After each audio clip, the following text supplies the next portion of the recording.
Manjummel boys படத்தை எடுத்த டைரக்டரான சிதம்பரத்துடைய அடுத்த படம் தான் பால் அண்ட் த பாய். கர்ப்பமா இருக்கிற ஒரு பொண்ணு தன்னுடைய கணவனை கொலை பண்ணிட்டு ஜெயிலுக்கு போயிடுறா. அங்க அவளுக்கு ஒரு ஆண் குழந்தை பிறந்து அங்கேயே வளருது. அந்த குழந்தைக்கு 5 வயசா இருக்கும் பொழுது விடுதலை ஆகி அவங்க 2 பேரும் ஜெயில இருந்து வெளில வராங்க. வெளியே வந்தவங்க வெவ்வேறு இடங்கள்ல வெவ்வேறு பெயர்கள்ல வெவ்வேறு கதைகளை சொல்லி தங்களுடைய வாழ்க்கையை நடத்துறாங்க.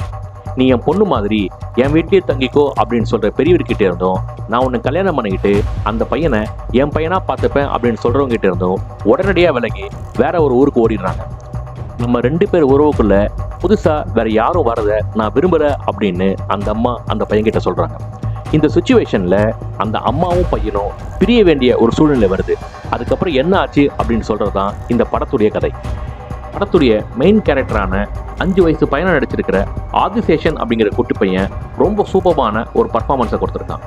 கண்ணை முழிச்சு நடக்கிற விஷயங்களை ஒத்து கவனிக்கும் போதும் அம்மாவை மட்டுமே முழுசா நம்புற போதும் அந்த குட்டி பையன் ஒரு ப்ரொஃபவுண்ட் ஆக்டரா நம்மளுக்கு தெரியறான்.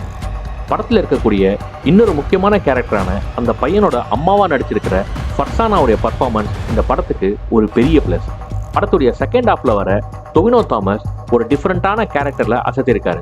அவர் படத்துல கடைசியா வர அந்த சீன்ல அவர் கொடுக்குற பர்ஃபார்மன்ஸ் உண்மையிலேயே நம்மளை கண்கலங்க வைக்கும். ஒரு த்ரில்லர் கம் எமோஷனல் மூவியா இந்த படத்தை எடுத்திருக்காரு டைரக்டர் சிதம்பரம். ரீசெண்ட் டேஸ்ல படம் ஆரம்பிக்கிறதுக்கு முன்னாடி ஸ்மோக்கிங் காசஸ் கேன்சர் அப்படின்னு ஒரு ஸ்லைட் போடுவாங்க. அந்த ஸ்லைட் போடும்பொழுது பொதுவா அந்த படத்துடைய ஹீரோவோ ஹீரோயினோ இல்ல டைரக்டரோ அதுக்கு ஒரு வாய்ஸ் ஓவர் கொடுப்பாங்க. இந்த படத்துல ஒரு வயசான பாட்டி அந்த வாய்ஸ் ஓவர் கொடுத்துருக்காங்க. அந்த வயசான பாட்டியோட கேரக்டர் ரொம்ப சூப்பரா எழுதப்பட்டிருக்கும். எனக்கு இந்த படத்துல ரொம்பவே பிடிச்ச கேரக்டர் அது. பொதுவாக இந்த மாதிரி தனியாக இருக்கக்கூடியவங்க நம்ம மேலே யாராவது அன்பு செலுத்த மாட்டாங்களா அப்படின்னு ஏங்கிறத பார்த்துருக்கோம்.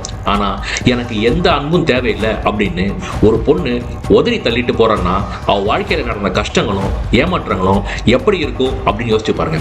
ஆனால் அதை பற்றின ஒரு சீன் கூட இந்த படத்தில் காமிக்க மாட்டாங்க. ஆனால் அந்த ஃபீலிங்கை நம்மால் கண்டிப்பாக உணர முடியும். இந்த படம் இன்னும் தியேட்டரில் ஓடிட்டு இருக்குன்னு நினைக்கிறேன். டைம் கிடைக்கும் போது பாருங்க, கண்டிப்பாக ஒரு டிஃப்ரெண்ட்டான எக்ஸ்பீரியன்ஸை இந்த படம் உங்களுக்கு கொடுக்கும்.